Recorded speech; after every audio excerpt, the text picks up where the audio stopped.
Welcome to some One Piece action.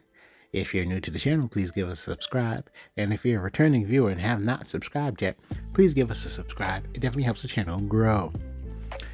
So we're like, hey, OP11, let's try some Whitebeard. Let's dust this deck off and see what we can do real quick with some changes. Now, we were conflicted.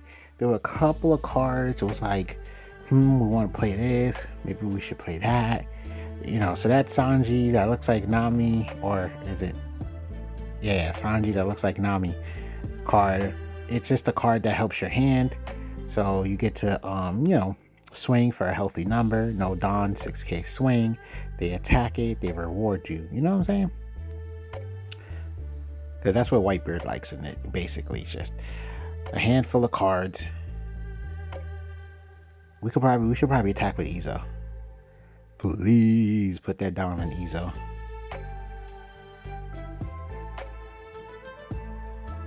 But yeah, overall, yeah, we was like, okay, OP11.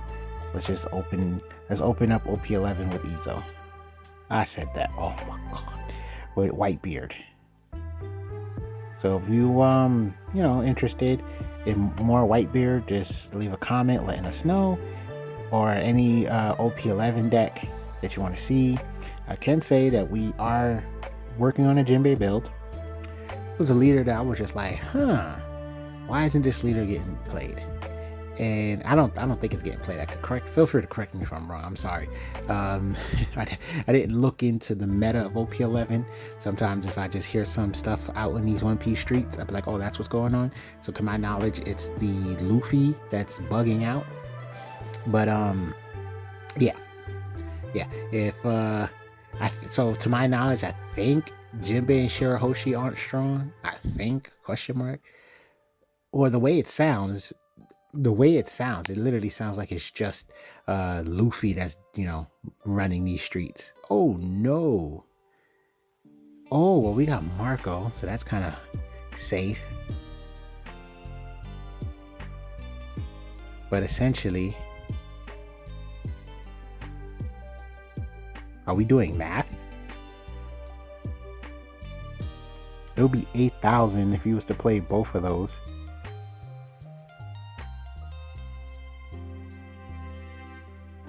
Wait. That thing gets rid of an 8,000? Or am I wrong? Well, that happened in front of me, so. Now we're butt naked. But we got a blocker. Ooh, he did that. So there's that delicious 4K pump. There we go. Yeah, we still can't block. Isn't that hilarious? We technically have a bunch of swings, right? So we could just go 5, 5, 5. Oh, we could do that.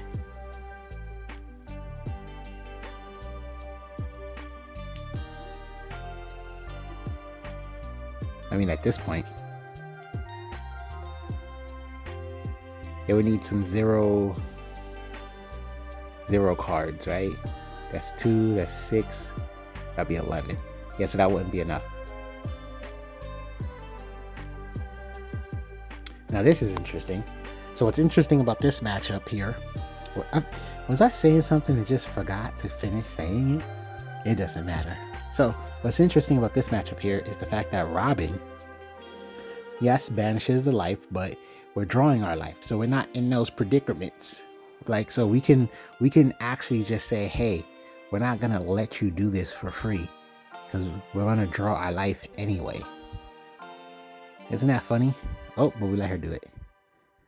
Understandable. 8k swing is a lot.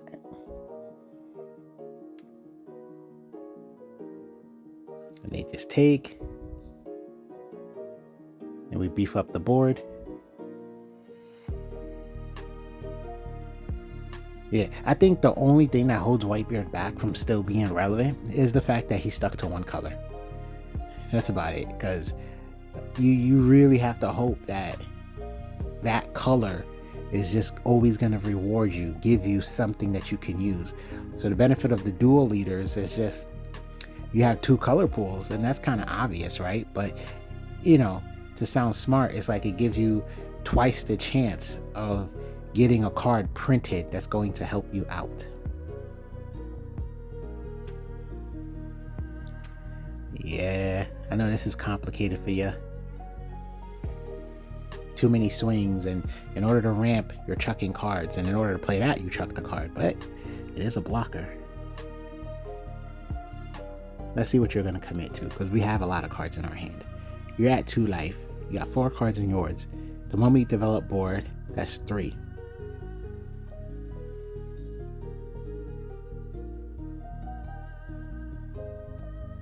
Yeah, the pressure's too much. We can get rid of it easy. Yep.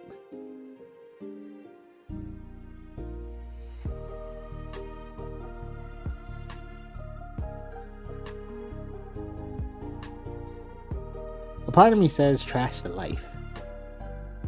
Whoa, that was a 9 beard.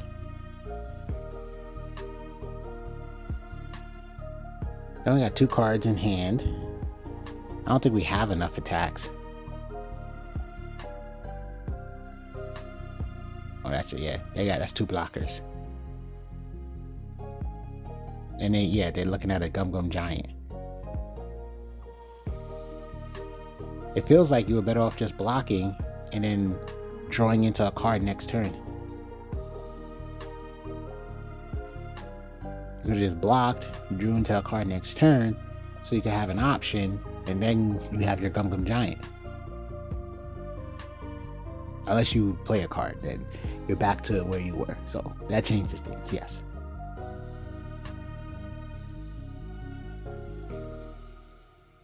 $2K. Listen, when you see Whitebeard's hand like this, just understand we're going to be able to counter out of everything.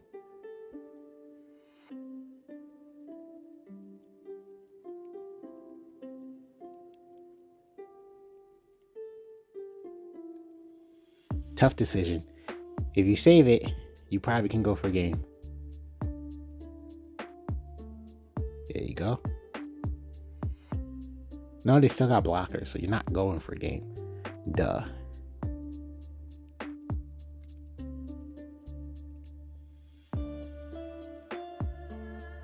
Yeah, just keep attacking, maybe go for Yasop. Oh, that works too. Because, they got no Dawn, and if their hand is bricks, you probably can get away with this. Oh, yeah, count that. That's scary.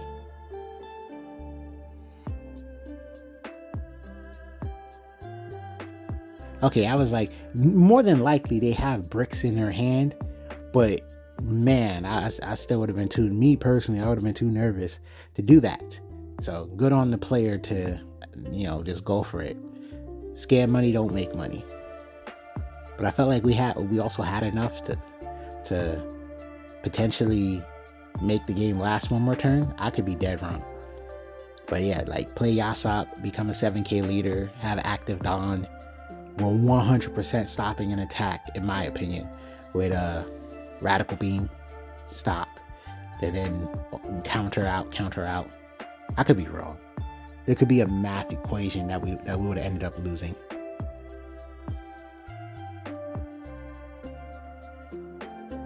That's what I also find hilarious about Whitebeard.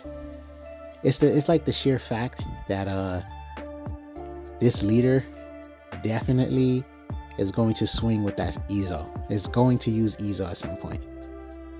I find that so funny. This is like a normal thing for this deck. And it's more advantageous than I think people give it credit for. So now you just had to deal with 2 swings, and now you really have to say, is it worth attacking this? Because I don't want that happening again. Now, granted, they have a searcher on their board that can easily get the free swing on Ezo, so it's not too bad. Because they weren't going to use... What? Is that law 1000 or something? Maybe I'm missing something. Oh, well, it doesn't matter. We're also a 6K leader. So when you think about it, yeah, it didn't really matter. Yeah, that's okay. I understood the block. I'm like, this is an 8K swing with a leader that wants to draw its life to ramp.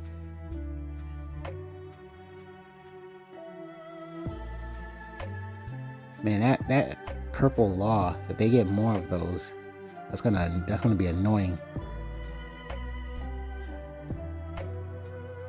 End your turn. Yeah, he realized it. Good on him. Or was it that he was debating of getting the free draw or not?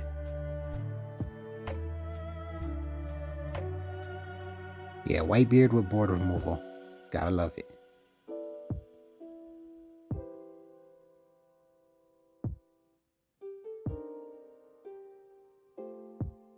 So that card, I believe, is a 2K pump for the battle and then a 1K pump for the turn. So we can sneakily give our Whitebeard 7K.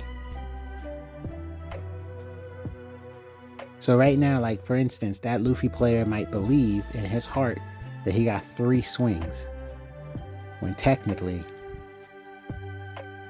that is interesting.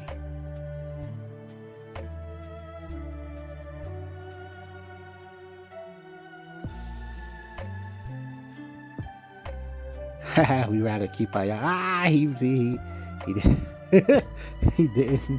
didn't. That's a new card. That's why you can't blame him for making that misplay. That's a new card. But yeah, it's like you could do that for your own Whitebeard and just give him a sneaky 1K pump, and then it's like, yeah, go the rest of this turn. You probably calculated all these 6K swings. Go the rest of this turn having to deal with that. And Yasop, yeah, doing the minus 1,000, making it easier for us to take to just punch that in the face.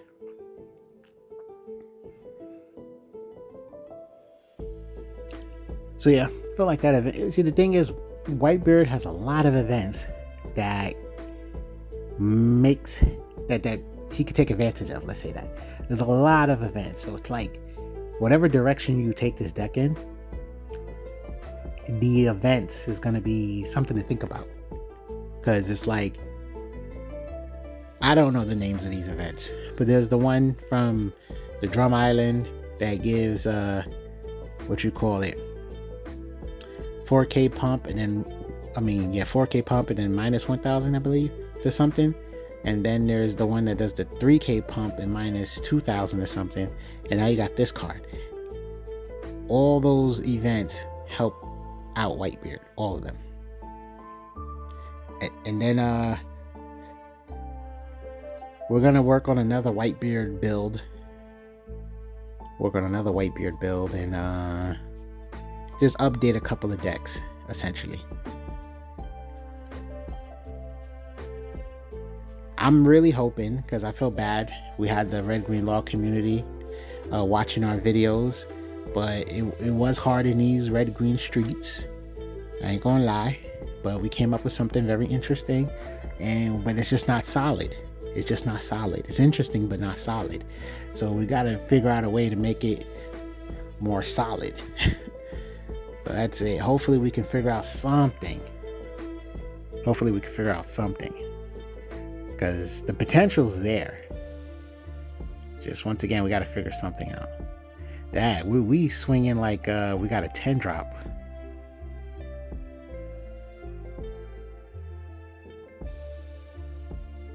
Well, I ain't gonna lie, they could potentially, oh, I get it.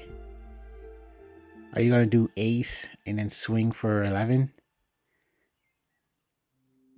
Oh crap, that thing's a blocker.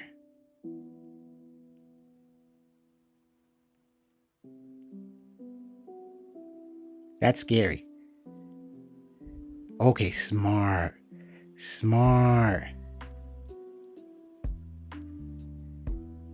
We went with defense. Wow. If we had some observation hockey, we could have just chucked one of those ace cards instead of the Sanji. I mean, the ace card's still better, but the Sanji's a 3. I don't know, the ace card's still better, so forget it.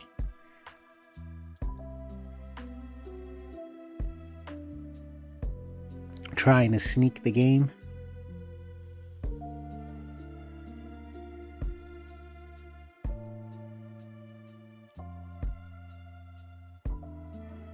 I guess they feel like this is the last turn, so they're just going for it.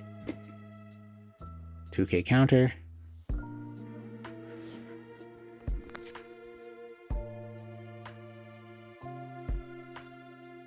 $2K counter. This is where it's like you start losing hope. 1K counter. This is just perfect math for us. This is kind of nuts.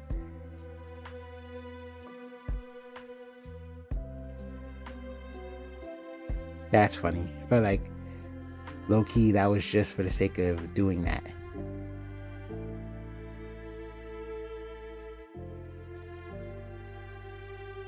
Wow, all 4 aces.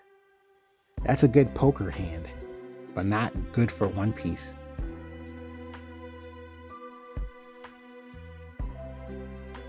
Alright, I guess that was the, yeah.